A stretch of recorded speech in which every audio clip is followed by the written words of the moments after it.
स्वागत है दोस्तों आप सभी के इस सेशन में। यहाँ पर हम जो आपका important component that is Indian economy and Indian financial system, इसका मॉड्यूल बी का चैप्टर नंबर 17 उसे डिस्कस कर रहे हैं। उसमें monetary policy, monetary and fiscal policy के बारे में डिस्कशन किया गया है एंड इसमें bank rate and open market operations, इस टॉपिक को हम डिस्कस करेंगे। बहुत ही इंटरेस्टिंग टॉपिक है, फटाफट से इसको डिस्कस कर लेते हैं। तो ये बैंक रेट हमारा कंटिन्यूशन है पिछले सेशन से। Bank rate is also one of the type of interest rate. ठीक है, तो जब आरबीआई से बैंक को पैसे बोरो करने होते हैं तो ऐसे में क्या किस रेट पे बोरो करता है, याद है आपको? यस, रेपो रेट पे बोरो करता है प्राइमरीली। अगर रेपो रेट पे जो लिमिट है वो क्रॉस हो जाती है तो एमएसएफ, मार्जिनल स्टैंडिंग फैसिलिटी पे बोरो करता है। ये दोनों ही repo rate and marginal standing facility दोनों ही सिंगल डे, वन डे के लिए, ओवरनाइट के लिए बोरोइंग है। अब लेट्स से इस बैंक को ओवरनाइट नहीं और ज्यादा दिनों के लिए बोरो करना है पैसे, 7 डेज, 14, 28 डेज ऐसे। तो उसके लिए क्या कोई फैसिलिटी है? जी हाँ, वो बैंक रेट है। ठीक है, bank rate is a facility जहां पर बैंक्स कैन बोरो, और ये जो रेट है वो एमएसएफ के इक्वल होता है। बैंक्स बोरो कर सकते हैं 7, 14, 28 इस तरीके से 1 मंथ के अंदर के टेनोर के लिए ये बोरो कर सकते हैं।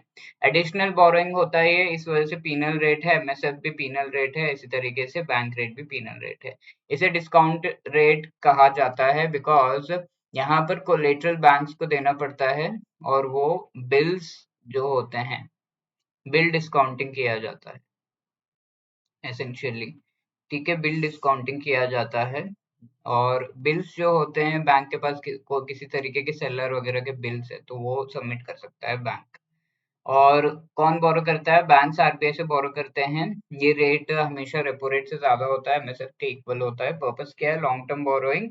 लॉन्ग टर्म मतलब अप टू 28 डेज होता है। क्या ये लिक्विडिटी एडजस्टमेंट फैसिलिटी का पार्ट है? नहीं, ये पार्ट नहीं है उसका। कोलेटरल यहाँ पर bills of exchange, commercial papers, short term corporate securities जो है वो सब यूज किए जा सकते हैं।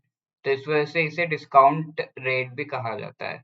ठीक है, डिस्काउंट रेट इसीलिए क्योंकि बिल्स ऑफ एक्सचेंज, बिल अगर 100 रुपीज का है तो उस पर जो है 80 रुपीज या फिर ऐसा कुछ दिया जाएगा। तो इस तरीके से डिस्काउंटिंग की जाती है। Right, so that is what is bank rate. Now moving on to open market operations. Open market operations काफी सिंपल एक चीज है जहां पर हम ये समझ सकते हैं कि reserve bank of India directly open market में जाता है, यानी कि सेकेंडरी मार्केट में जाता है एंड वहां से ये गवर्नमेंट सिक्योरिटीज को बाय या सेल करता है। ठीक है, जब भी रिक्वायर्ड है कि मनी को सप्लाई करना है इनटू द इकोनॉमी, ऐसे में क्या होगा? ये गवर्नमेंट सिक्योरिटीज को फटाफट से जो ओपन मार्केट है वहां से बाय करने लगेगा। जैसे गवर्नमेंट सिक्योरिटी को खरीदा पैसे जो है इकोनॉमी में चले जाते हैं, तो मनी सप्लाई कर दिया। तो जब भी ग्रोथ लाने की जरूरत है तो गवर्नमेंट सिक्योरिटीज को बाय किया जाता है। ठीक है, बाय ग्रोथ। अब सेल जब किया जाता है गवर्नमेंट सिक्योरिटीज को, सेल करने पे क्या होता है? गवर्नमेंट सिक्योरिटी दिया और फिर पैसे ले लिए, तो ऐसे में इन्फ्लेशन को कंट्रोल किया जाता है, एसआई। ठीक है, पैसे अगर इकोनॉमी में से निकाल रहे हैं तो इसका मतलब क्या है? हम इन्फ्लेशन को कंट्रोल कर रहे हैं। जितना ज्यादा पैसे इकोनॉमी में होंगे उतना ज्यादा इन्फ्लेशन होगा। तो पैसे जब निकाल रहे हैं इसका मतलब we are trying to control inflation. ठीक है, buying and selling of government securities ये किया जाता है। अब इसमें एक पर्टिकुलर स्कीम से रिलेटेड बॉन्ड्स जो इश्यू किए जाते हैं by RBI, that is called the market stabilisation scheme. ठीक है, तो ये दो ओकेशंस पे यूज किया जाता है। एक ओकेशन वो है जहां पर नोटबंदी हो गई थी, बहुत सारे रुपीस जो है हमारे इकोनॉमी में आ गए थे। तो ये सारे रुपीस भैया कैसे जो है इकोनॉमी से निकाले जाएं और आरबीआई एब्जॉर्ब करे? तो उसके लिए आरबीआई ने बॉन्ड्स इशू किए थे। ये बॉन्ड्स को मार्केट स्टेबलाइजेशन बॉन्ड्स कहते हैं, एमएसएस बॉन्ड्स। राइट, तो ये बॉन्ड्स जो है सिंपली इशू किए जाते हैं और गवर्नमेंट के तरफ से इशू किए जाते हैं और फिर आरबीआई ये सारे पैसे, ये बॉन्ड्स इशू किया तो लोग बॉन्ड्स खरीदेंगे और जो एक्सेस मनी है इन द इकोनॉमी वो अब्सॉर्ब कर लिया जाता है बाय आरबीआई। इसी तरीके से कई बार ये होता है कि बहुत सारा फॉरेन जो एक्सचेंज है यानी कि फॉरेन डॉलर्स है मेनली, वो हमारी इकोनॉमी में आ जाते हैं। और ये डॉलर्स जैसे ही इकोनॉमी में आएंगे तो ये एक्सचेंज होंगे और हमारे इकोनॉमी में रुपीज ही रुपीज हो जाते हैं, बहुत सारे पैसे आ जाते हैं। तो एक्सेस मनी आ जाता है इन द इकोनॉमी, बहुत सारे फॉरेन डॉलर्स, बहुत ज्यादा इन्वेस्टमेंट आने की वजह से। तो इस एक्सेस मनी को अब आरबीआई अब्सॉर्ब करने लगता है। आरबीआई कैसे अब्सॉर्ब करता है? Open market operations, MSS bonds को इश्यू करके। ठीक है, तो उस पर्टिकुलर एक्शन को हम स्टेरलाइजेशन कहते हैं। सच ह्यूज एक्सेस लिक्विडिटी सक मनी फ्रॉम द इकोनॉमी। ठीक है, तो उसे स्टेरिलाइजेशन कहते हैं। स्टेरिलाइजेशन का मतलब क्या है? जब भी एक्सेस मनी फॉरेन इन्वेस्टमेंट की वजह से, बहुत ज्यादा फॉरेन इन्वेस्टमेंट हो गया, उससे एक्सेस मनी हमारे इकोनॉमी में आ गया, तो उसे जब अब्सॉर्ब किया जाता है by RBI by issuing MSS bonds, तो उसे स्टेरिलाइजेशन कहते हैं। I hope this thing is very clear. Now moving on, क्या इफेक्ट है इन सभी चीजों का? अभी तक हमने देखा जो हमारे रिजर्व रेशियो से, फिर इंटरेस्ट रेट से, ओपन मार्केट ऑपरेशन, इन सभी का इफेक्ट क्या होता है हमारी इकोनॉमी पे इंक्रीज या डिक्रीज करने पे। तो इन सभी को इंक्रीज करने पे क्या होता है? हमारी इकोनॉमी में हम कॉन्ट्रैक्शनरी मॉनेटरी पॉलिसी कर रहे हैं, जहां पर हम इन्फ्लेशन को कंट्रोल करने की कोशिश कर रहे हैं। तो इनको इंक्रीज करने पे, जैसे रिजर्व रेशियो है, इसको इंक्रीज किया, इंक्रीज करने पे हमारी इकोनॉमी में जो मनी जा रहा है वो डिक्रीज हो जाएगा, यानी कि मनी सप्लाई डिक्रीज हो जाएगा। जब भी मनी सप्लाई डिक्रीज हो जाएगा तो हम इन्फ्लेशन को कंट्रोल कर रहे हैं, और इस पर्टिकुलर मॉनेटरी पॉलिसी को कॉन्ट्रैक्शनरी मॉनेटरी पॉलिसी कहते हैं। यही केस है बाकी सब इंटरेस्ट रेट्स का भी। इंटरेस्ट रेट्स जब बढ़ा दिए जाएंगे, ऐसे में क्या होगा? मनी सप्लाई कम हो जाता है। ठीक है, तो इंटरेस्ट रेट बढ़ा दिया तो बैंक जो है ज्यादा मनी बोरो नहीं करेंगे from RBI, and then money supply into the economy वो कम हो जाएगा, isn't it?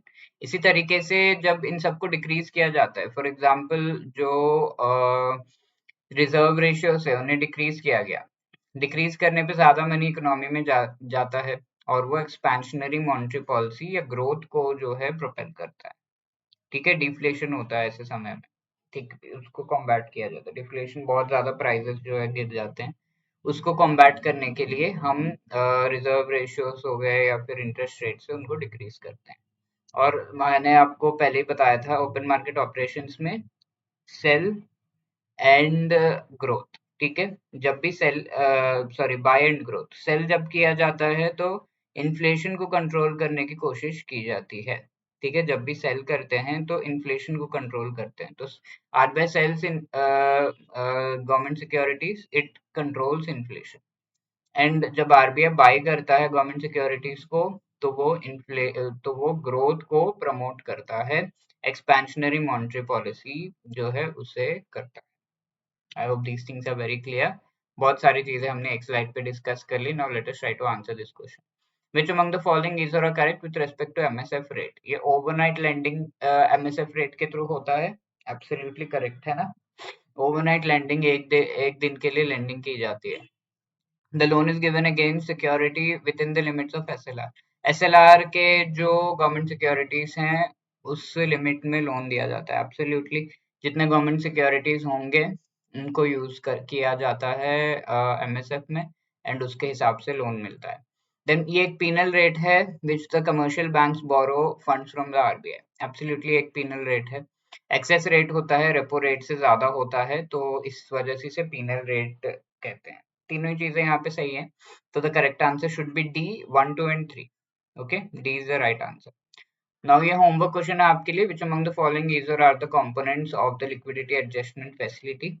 Repo rate, bank rate, marginal standing facility. इनमें से कौन से ऐसे इंटरेस्ट रेट्स है which are part of the liquidity adjustment facility? Please do answer this question in the comment section. And if you have any queries, आप हमें हमेशा call कर सकते हो 8146207241 पर, या फिर you can drop a mail at hello@edutap.co.in। ठीक है, इस पर आप हमें मेल ड्रॉप कर सकते हो कि सर मेरी ये क्वेरी है, ये चीज मुझे समझ में नहीं आ रहा है, ऐसे ऐसे। या फिर you can also give feedback on these sessions, कि आपको ये सेशंस कैसे लग रहे हैं। कमेंट सेक्शन में भी कमेंट करके आप हमें फीडबैक दे सकते हो। लाइक शेयर सब्सक्राइब करना मत भूलना। All the best for your exam. Thank you. जय हिंद।